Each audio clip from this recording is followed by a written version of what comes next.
საავტორო უფლება ცნება სამოქალაქო სამართალში, რომელიც ასახავს იმ უფლებათა ერთობლიობას, რომლებიც ეკუთვნის მეცნიერების, ლიტერატურის და ხელოვნების ნაწარმოების შემქმნელს ან მის მემკვიდრეს. ამ საკითხზე საქართველოში დღემდე დავაა და ყველა მის გარშემო სამართლიანობას ითხოვს. საქართველოს საავტორო უფლებათა ასოციაციამ კინოთეატრების ქსელთან ერთად ანტიმეკობრული კამპანია დაიწყო, რომლის ფარგლებშიც დამზადდა ვიდეორგოლი, რომელიც კინოთეატრების ეკრანებზე იტრიალებს.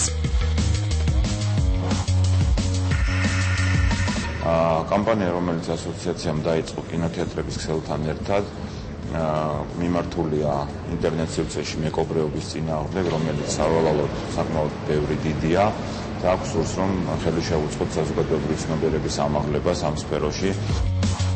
კამპანიის მიზანია ინფორმაციის მიტანა ყველა იმ პირამდე, ვისაც ეხება საავტორო უფლებების დაცვა და ასევე მომხმარებლამდე, რომელმაც არ უნდა დაარღვიოს კანონი.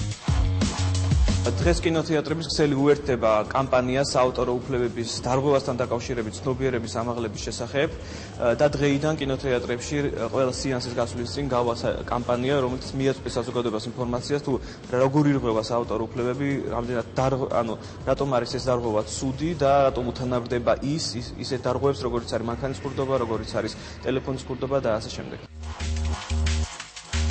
ვიდეორგოლი ემსახურება საავტორო უფლებების და მისი დაცვის აუცილებლობის შესახებ საზოგადოების უკეთ ინფორმირებას, როგორც ქართული, ასევე უცხოური კინოპროდუქციის დაცვას, მისი არალეგალური გავრცელების აღკვეთას და ლეგალური პროდუქტის რეალიზაციის ხელშეწყობას. როგორც კამპანიის მესაურებისგან გავიგეთ, ვიდეორგოლი და მუსიკაც ნიკა მაჩაიძეს ეკუთვნის.